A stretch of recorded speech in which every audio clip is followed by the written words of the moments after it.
politics and ivy got tales to share. Life in general, we go everywhere. From politics to soul repair. Tune in now, we got time to spare.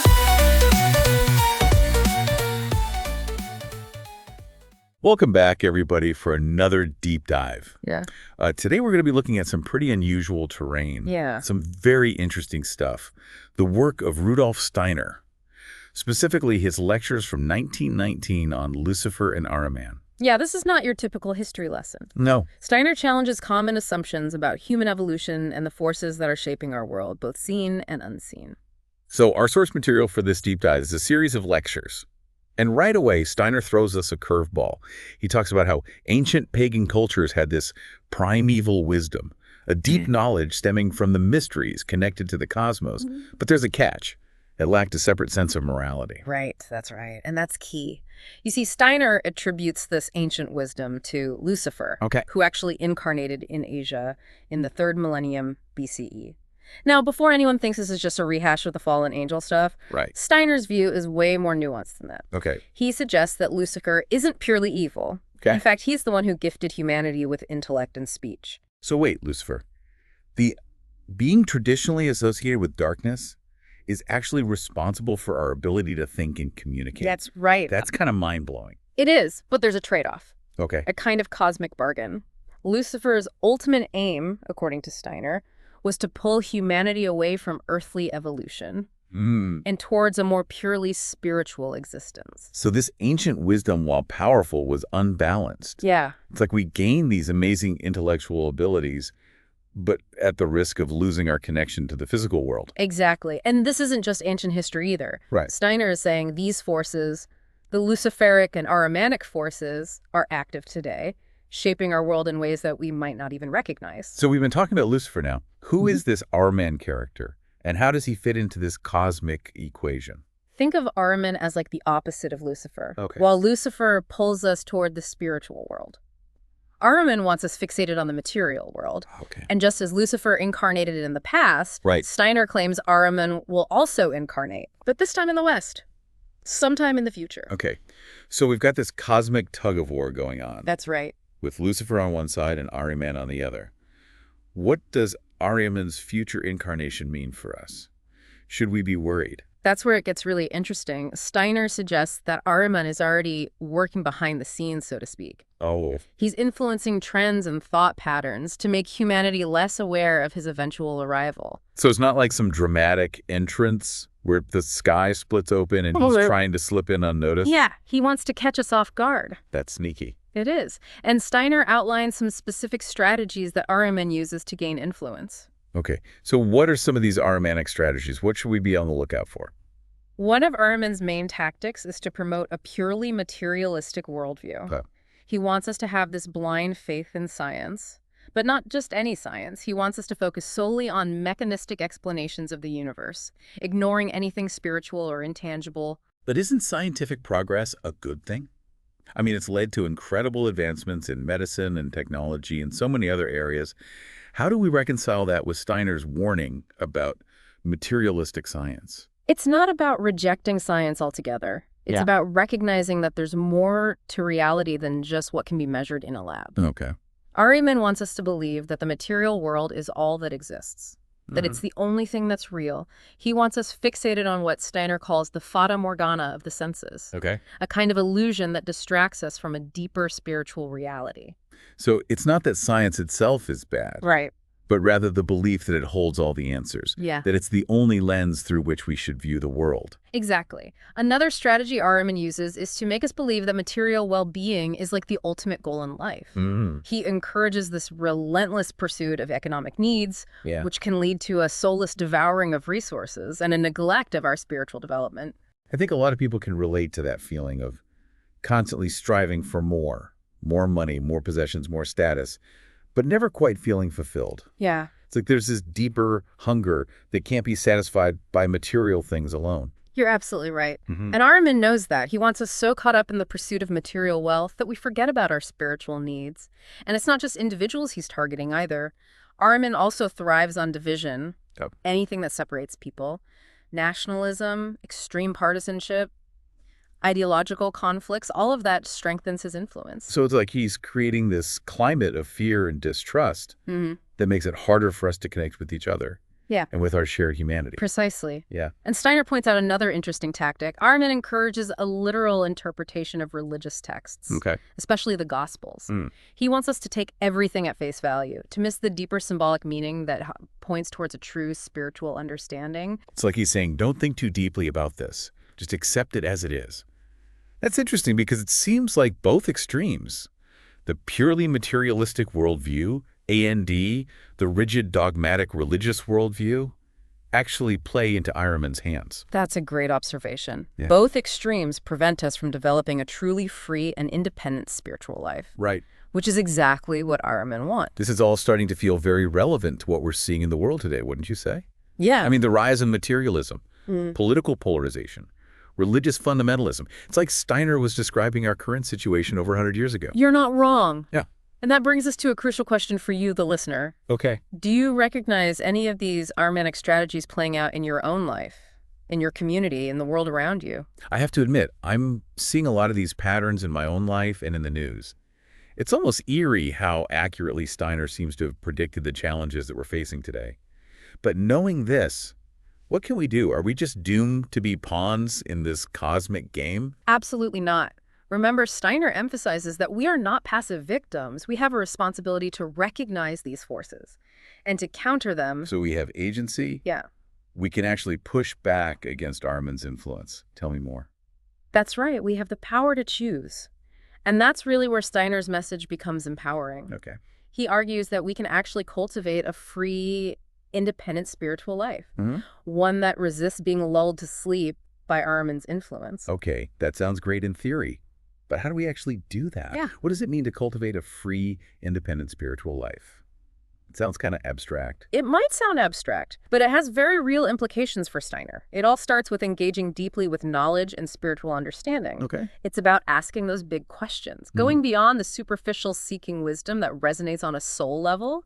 He even suggests that this process is like wrestling wisdom from Ahriman's grasp. Wrestling wisdom from Ahriman. It's like we're in a cosmic tug of war. Okay. I love that image. It really highlights the struggle involved in this process. Exactly. It's not going to be easy. Steiner makes it clear that this requires real inner work, a willingness to face those difficult truths, and a commitment to actively engaging with the mysteries of existence. So it's not a passive process of just sitting around waiting for enlightenment to strike. Right. We have to actively engage with these ideas and wrestle with them. That's a great way to put it.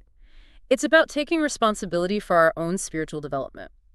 And remember, Steiner suggests that one way Ahriman prepares for his incarnation is by encouraging people to become what he calls devourers of soul and spirit. Oh, hold on. Devourers of soul and spirit. That sounds pretty intense. Is he talking about literal cannibals? Not exactly. He's using the term metaphorically to describe people who are so focused on material consumption that they neglect their spiritual needs. They just eat, drink, and work without engaging in any meaningful way with spiritual or intellectual pursuits.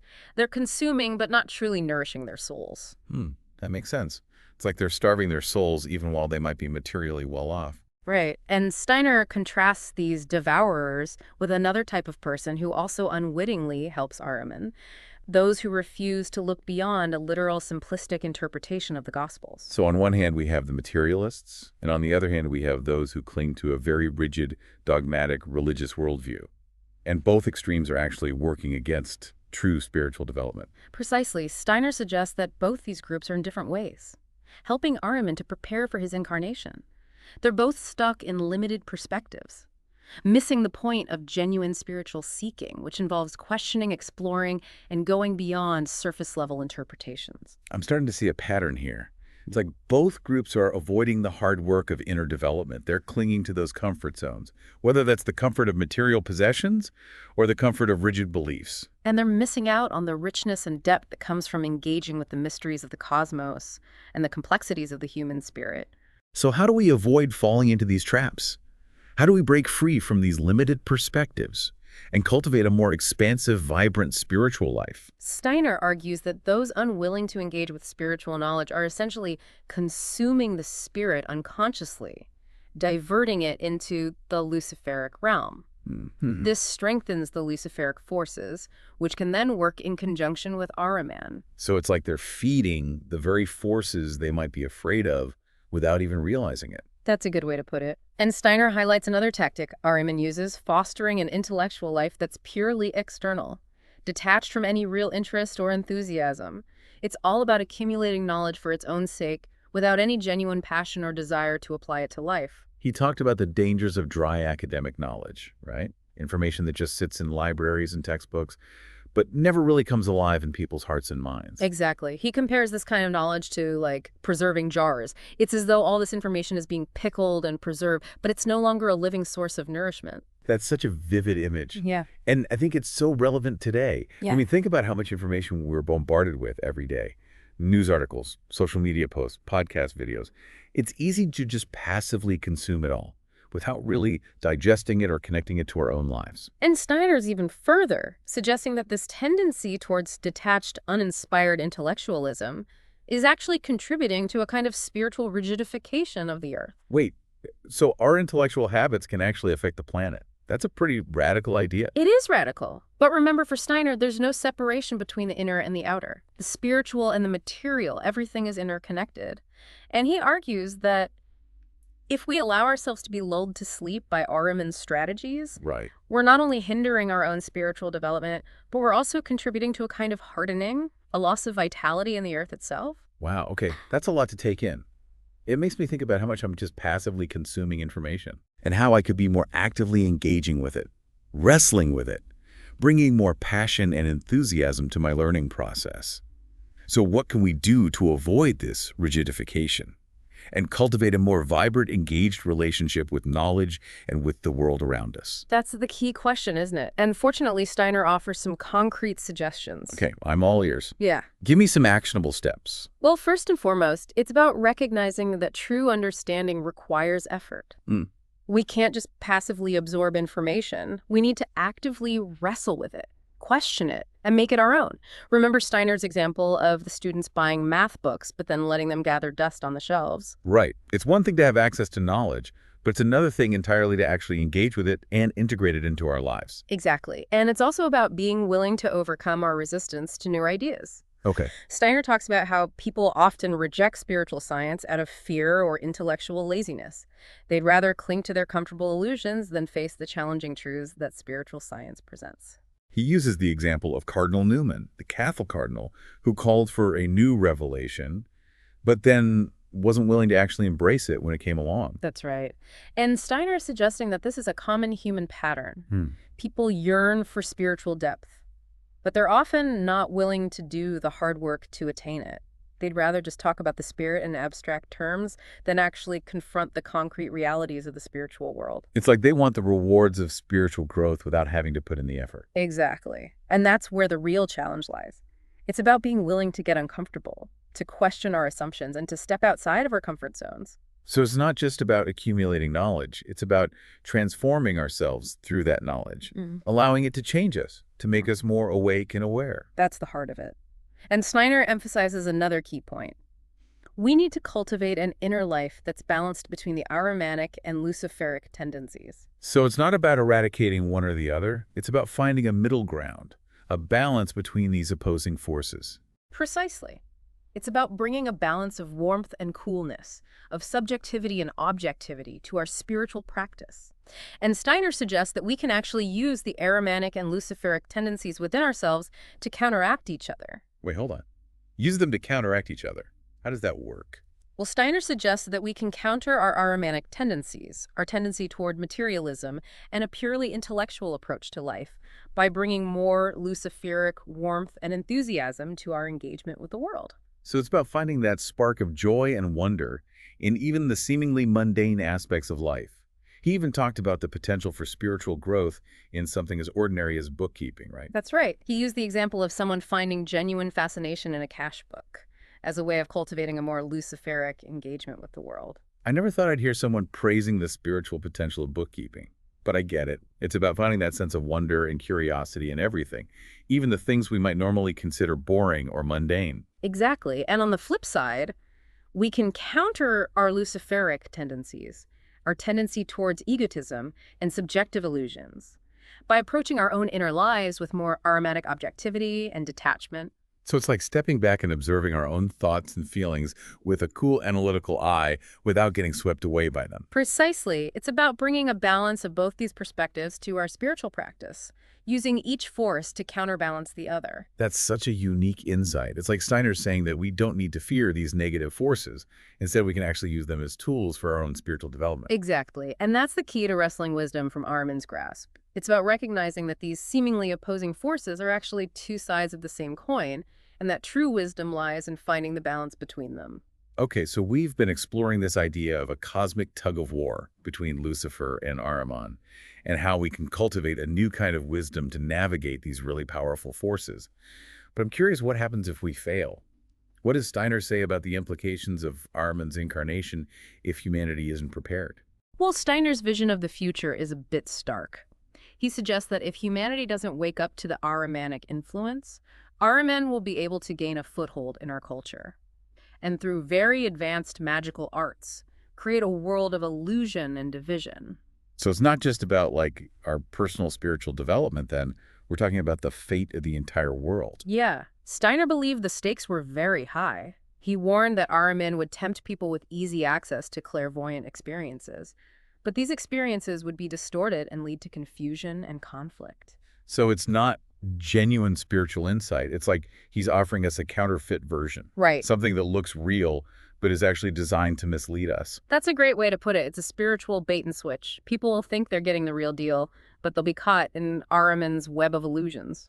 It seems like discernment is key here. How do we know if the spiritual experiences we're having are genuine or if they're part of Ahriman's trickery? That's where the kind of wisdom we've been talking about comes in. Right. It's about cultivating that critical thinking, that self-awareness, and a deep connection to our own inner truth.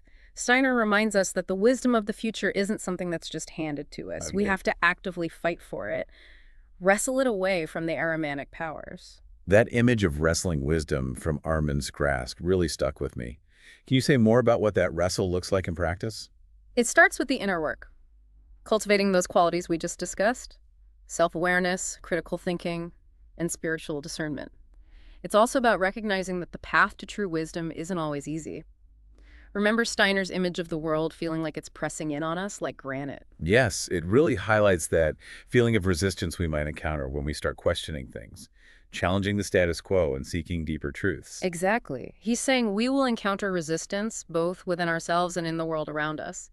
But he also assures us that if we persevere, if we're willing to endure that struggle, we can emerge victorious. It's like a hero's journey, facing those trials and tribulations on the path to enlightenment. I like that analogy. And Steiner reminds us that we're not alone in this struggle. We have the Christ impulse as our guide and companion, helping us to navigate those challenges and to stay true to the path of love and wisdom. That's reassuring. It's not about facing this cosmic battle alone. There's a force for good that we can align ourselves with. Absolutely. And I think that brings us to like a key takeaway from Steiner's work. Yeah. It's not about fear and doom and gloom. It's about recognizing those forces at play and choosing to act in alignment with the forces of love and wisdom. We have a choice.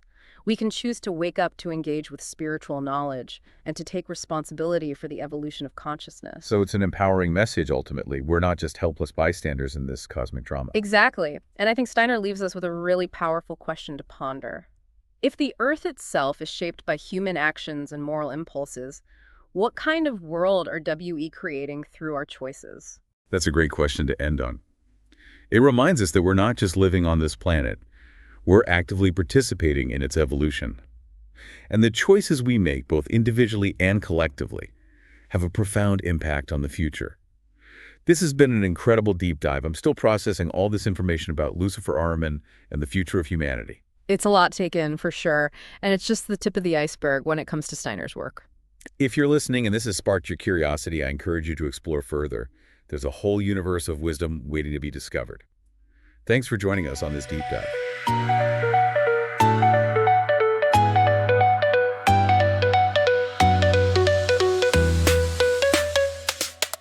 Alex and Ivy got tales to share. Life in general, we go everywhere. From politics to soul repair. Tune in now, we got time to spare.